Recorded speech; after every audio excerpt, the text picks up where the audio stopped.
नमस्कार दोस्तों, स्वागत है आपका हमारे इस YouTube चैनल पर। दोस्तों, क्या आप कई उपाय ट्राई कर चुके हैं और आपको किसी भी तरीके से उसके परिणाम अच्छे नहीं मिलते? इसका कारण क्या है?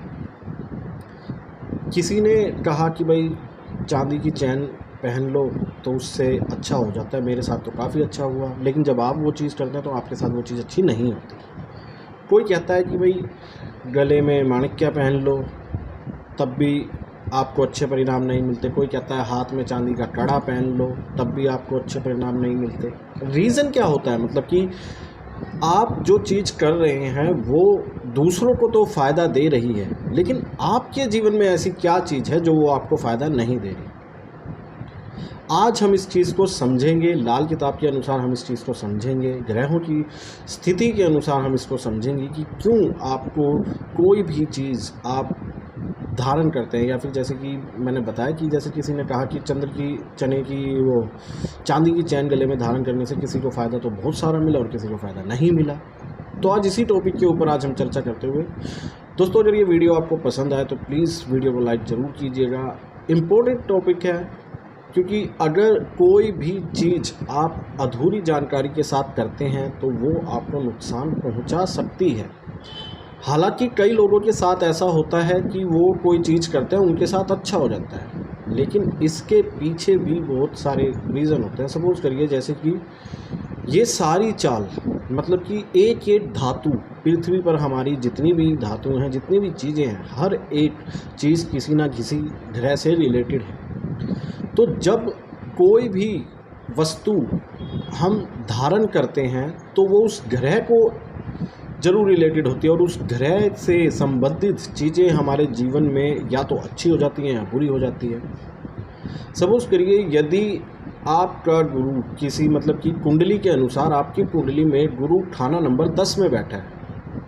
खाना नंबर 10 में गुरु काफ़ी मंदा होता है। लाल किताब के अनुसार गुरु को खाना नंबर 10 में नीच का कहा गया है। जब गुरु खाना नंबर 10 में है तो इसके साथ आपके साथ क्या होएगा, जैसे कि आपकी हो सकता है शिक्षा पूरी ना हो।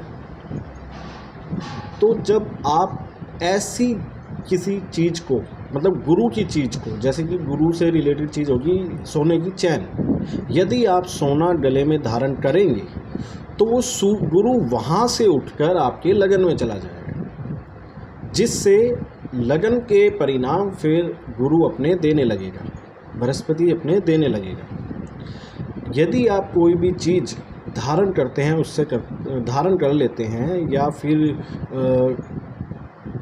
किसी भी चीज़ को दान पुण्य करना, या फिर जैसे कि अगर चंद्र को आपको चौथे स्थान में धारण करना है, किसी भी ग्रह को अगर आपको चौथे स्थान में धारण करना है, जैसे सूर्य को करना है, तो तांबे के सिक्के हमें जल प्रवाह करने होते हैं। जिस ग्रह को आपको चौथे स्थान में लाना है उस ग्रह की चीज़ें जल प्रवाह करनी होती है।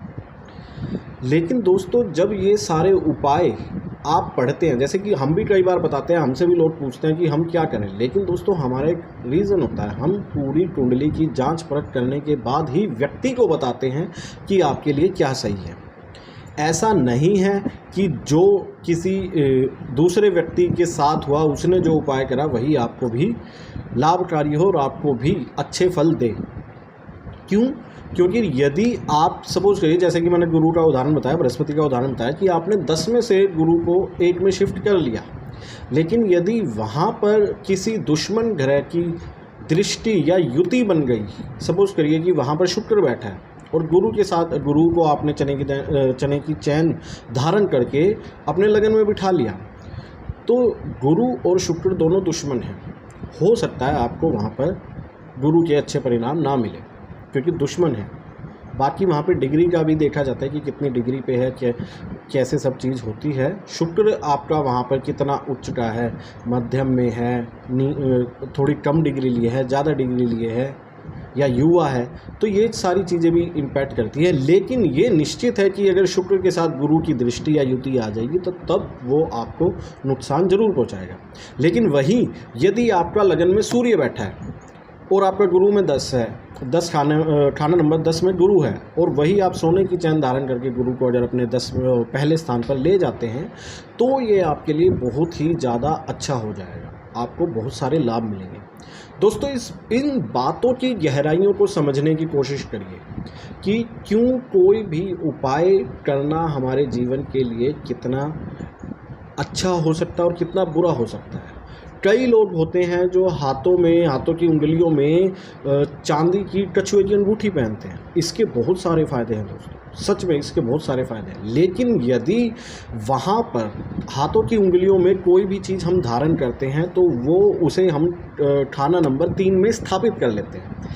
यदि हमने उंगलियों में चंद्र स्थापित कर लिया, यानी कि चांदी की चीज़ें धारण कर ली, और उसी समय आपकी कुंडली में यदि खाना नंबर 3 पर चंद्र के दुश्मन की दृष्टि पड़ रही हो या चंद्र का दुश्मन ही वहाँ बैठा हो, तब आपको वो बुरे परिणाम दे सकता है। सपोज कीजिए जैसे कि बुध चंद्र को दुश्मन मानता है, तो यदि खाना नंबर 3 में बुध है और आप उसी समय आप चांदी की अंगूठी अपनी उंगलियों में धारण कर लेते हैं, कछुए की अंगूठी आप उंगलियों में धारण कर लेते हैं, तो हो सकता है वो आपको परिणाम अच्छे नहीं देगी। दृष्टि सारी चीज़ें आकलन करने के बाद ही कोई भी ज्योतिष या कोई भी जो इन चीज़ों का ज्ञाता है वो आपको ये चीज़ें तभी बताता है कि आपके लिए ये उचित है या नहीं है।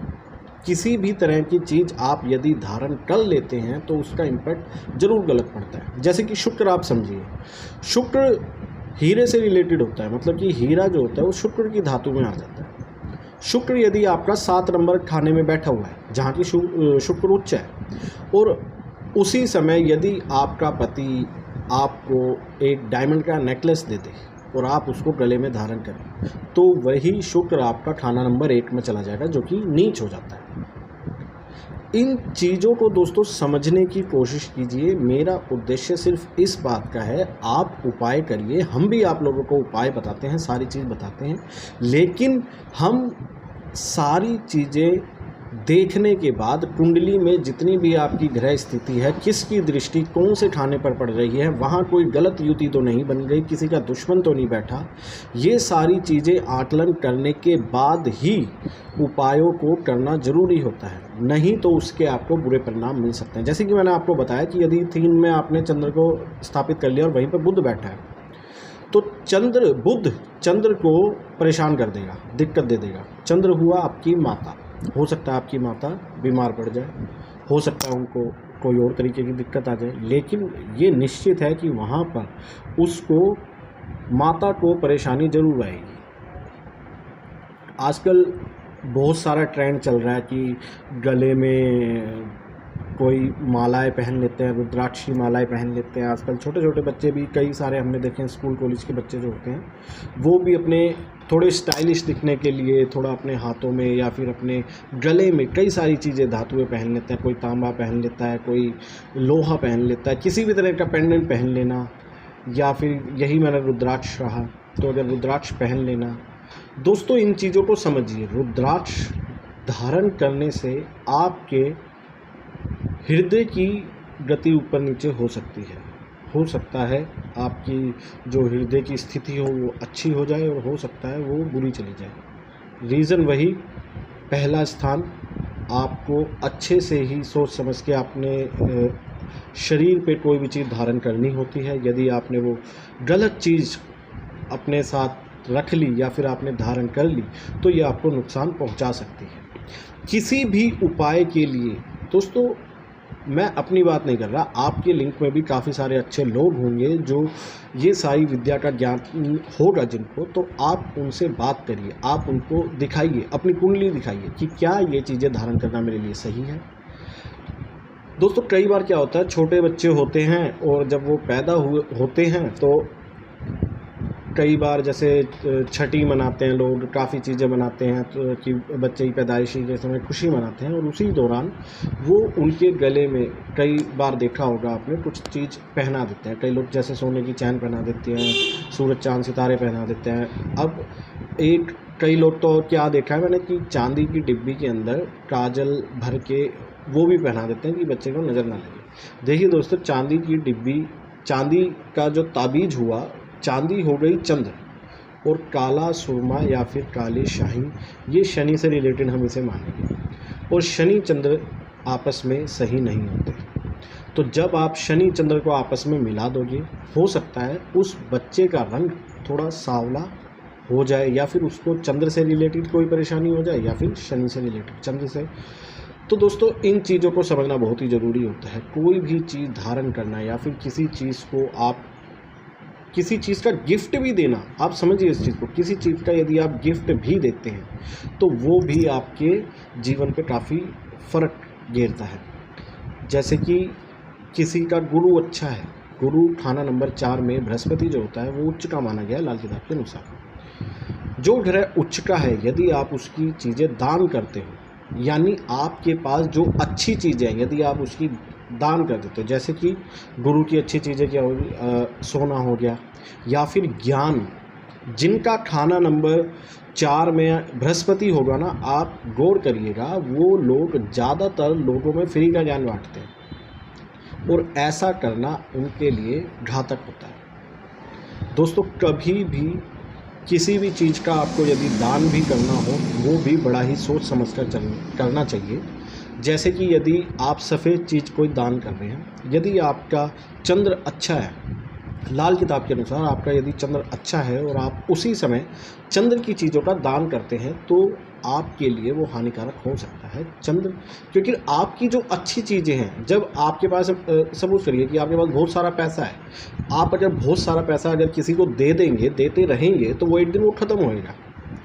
तो इसीलिए चंद्र का, जैसे मैंने बताया कि चंद्र की रिलेटेड चीज़ें हो गई, सफ़ेद चीज़ें आप कह लीजिए, चीनी, दूध, पानी, कोई भी चावल, मतलब जितने भी सफ़ेद आइटम हुए ये चंद्र से रिलेटेड हो गए। यदि आप इस चीज़ का दान करते हैं, किसी भी चीज़ को देते हैं, तो ये आपके, अगर चंद्र अच्छा है तो दोस्तों इन चीज़ों का प्लीज़ समझिए, क्योंकि मेरा मेन मकसद यही है कि आप लोगों को इन चीज़ों के बारे में मैं अच्छे से ज्ञान दे सकूं, आप लोगों को अच्छे से समझा सकूं, और वो तभी आपके लिए अच्छी चीज़ रहेगी, आपके लिए सक्सेसफुल रहेगा कि जब आप उसको अच्छे से समझेंगे। जब तक आप वो चीज़ अच्छे से नहीं समझेंगे तब तक आपके लिए वो अधूरा ज्ञान ही होगा और उससे रिलेटेड करी हुई कोई भी चीज़ आपके लिए दुष्परिणाम साबित हो सकती है। तो इसीलिए आप लोगों का कोई भी प्रश्न हो दोस्तों, आप हमें लिखिए, आप मुझे मेल कर सकते हैं, मेल आईडी मेरे अबाउट सेक्शन में मैंने लिख रखी है, कमेंट कर सकते हैं आप मुझे। आपको कोई भी चीज़ धारण करनी है या किसी ने आपको उपाय बताया तो आप हमें बताइए कि क्या वो चीज़ आपके लिए वो सही है या नहीं है। दोस्तों कोई बुराई नहीं है इस चीज़ में, अगर किसी से ज्ञान लेके अगर आपका कुछ फ़ायदा हो रहा है, मतलब आपको कोई भी चीज़ मतलब अगर आप चाहते हैं आपके साथ गलत ना हो, तो प्लीज़ मैं ये नहीं कहता मुझसे ही पता करें या फिर मेरे साथ ही संपर्क करें इन चीज़ों के लिए, लेकिन आप किसी ऐसे बंदे से ज़रूर सहायता लें या परामर्श लें जो इन चीज़ों का ज्ञाता हो, ताकि आपके साथ बुरा असर ना हो। तो दोस्तों इसी के साथ समाप्ति करते हैं। नमस्कार दोस्तों, जय श्री राम।